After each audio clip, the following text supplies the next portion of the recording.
I'm sure that you're familiar with 1 Corinthians chapter 13 and the last verse of that chapter, where Paul says, "Now abides faith, hope, and love. These three, but the greatest of these is love."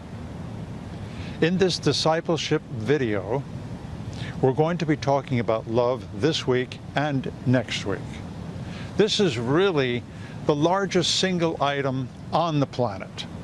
When you think of how many books, how many videos, how many movies, and how many songs both the secular and the Christian community have developed that focus on love, you know for sure that this is the single largest issue between humans and between ourselves and the Lord.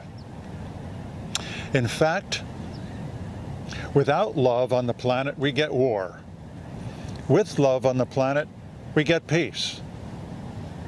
So between war among nations or within oneself, peace on the planet or peace within oneself, it all has to do with the presence of love in our life. We're going to be talking about this from a rather different and unique perspective, partly because there has been so many approaches to the topic that coming up with something novel that we remember because it's different is a little bit difficult. So let's give it a try. We're going to be speaking about love from the perspective of the attributes of God. So, to focus our attention, I'm going to ask the following question. Why do you think God created the heavens and the earth? Why did He create the cosmos? It had to be something to do with who He is, and we get a handle on who He is by the attributes of God. So let's take a look at a couple of those. God is all-powerful. Was it an expression of His attribute of all-powerful that caused Him to create the cosmos? I don't think so. But in the creation of the cosmos, we see His power. Was it because He was sovereign and above all? I don't think so. Because what would be the reason to create something only to show that you were Lord over it? Was it His omniscience, that He knows everything? Well, that is true. And in the creation of our earth, its heavens, the universe, we see His incredible knowledge and incredible wisdom. But it would be a hard thing to suggest that it was because of His knowledge that motivated Him to create.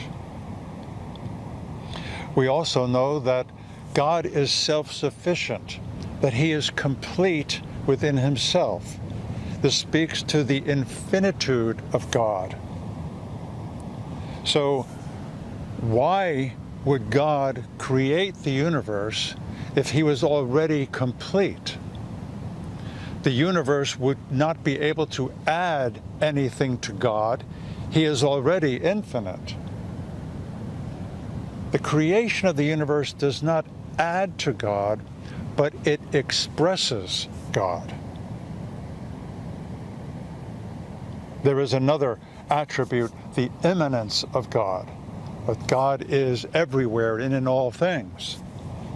Well, we see this once we understand that there is a God who created the universe.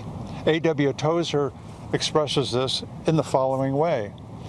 He says the universe and the relationship of God to the universe is like putting a sand pail in the ocean. Underneath the water, the sand pail contains the ocean, and yet around the sand pail there is the ocean. The ocean is around the pail and in the pail, both at the same time. So it is with God's creation. He is around the creation because he is transcendent from it. And yet he is contained within the creation. He's contained within the very molecules of his creation. This still does not help us understand why he created it. I think it's quite impossible to know the mind of God so fully that we can state categorically why he created the universe. However, I do think that we can gain some understanding if we look at another attribute of God. John the Apostle, in his letter, in his epistle, he says that God is love. This is not only an attribute of God, but it speaks to the very being, the very essence of God himself, that he is love. I think there we have an insight as to why God created the universe. I believe he did that in order to express himself, but particularly to express his love.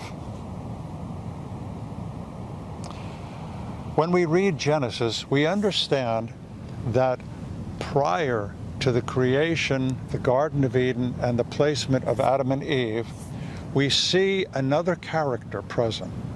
That character was Lucifer. Elsewhere in Ezekiel and in Jesus' comments, we realize that this is another being that is not physical, that does exist, and apparently existed before Adam and Eve.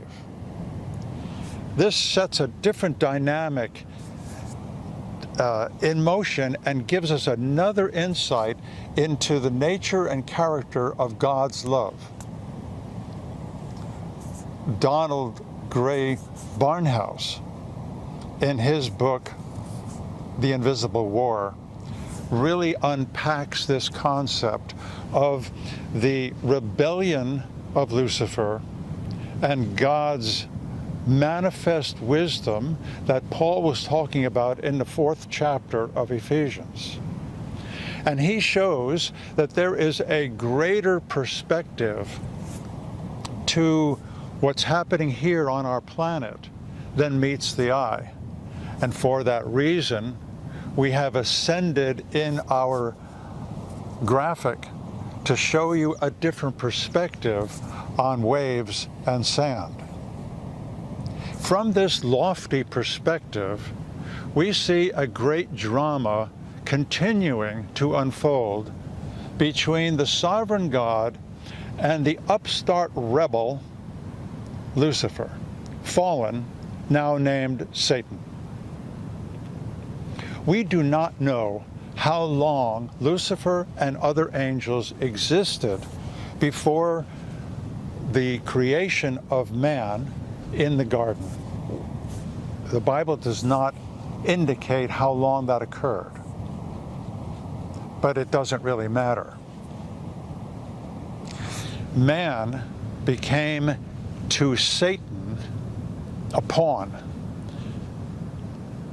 Eve was a pawn in Satan's chess game against the sovereign God. But God had a plan.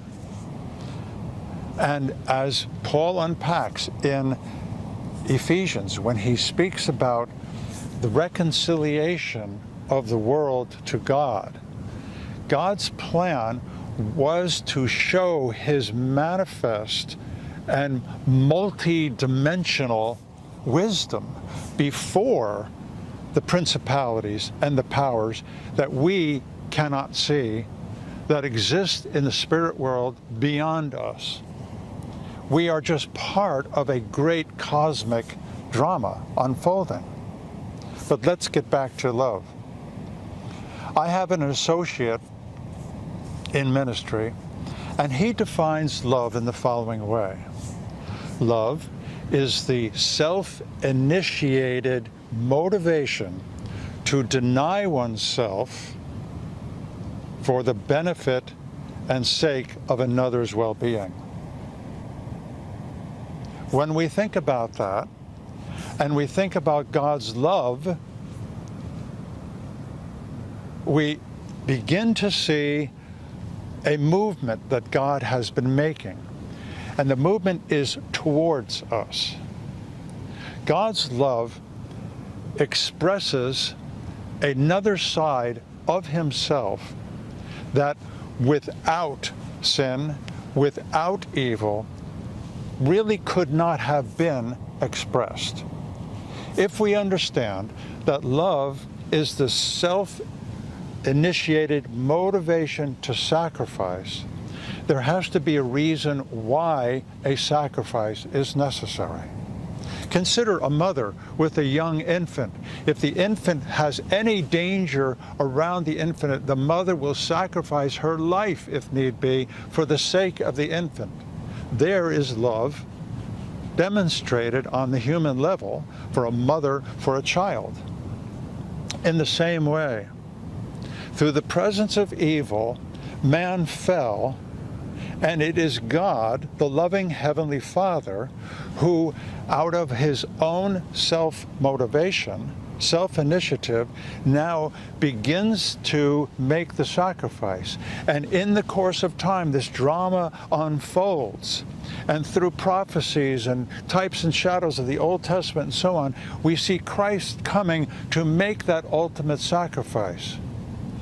Without the evil, the sacrifice would not have been necessary. Without that dynamic in play, we would not understand and would have no relationship to mercy, to grace, to forbearance, to patience, because those things are not necessary in a perfect world. Those things are necessary because the world has fallen, but they are a part of God. And to reveal and express those parts of himself, it all comes through that channel of love. Love then expresses the fullness of God that was not manifest prior to Adam and Eve and the fall. But our fall and our restoration is where God makes his love abound to us, in that while we were yet sinners, Christ died for us. He becomes that sacrifice. So I believe that God was expressing himself in the creation in order that in his ultimate full knowledge of what would happen, he knew that there would be an opportunity for him to manifest his love, grace, mercy, forbearance, patience, and that whole other side of God that we as humans can receive, that, quite frankly, Lucifer and the fallen angels cannot receive. So we are blessed to a greater degree than they will ever be, because we are the recipients of that. We have become then extremely special. And in that whole drama, God is revealed. And so the truth of what Paul said in Ephesians 4 is clear. Through this drama, God has revealed himself to a much greater degree. That he is love, that he does sacrifice, that he does care. And if these things are true, and they are part of him, which they are, then they are ever present, because you cannot separate God's love from some other attribute of God. That's why when Jeremiah said his faithfulness and his love endures forever, we can trust God. And in trusting on his love, it changes everything for us, both now and especially for our eternal destiny. Next week, we're going to bring this concept of love back down to earth, and we're going to see how love is incredibly relational, both to God and ourselves and to others and ourselves. Join me.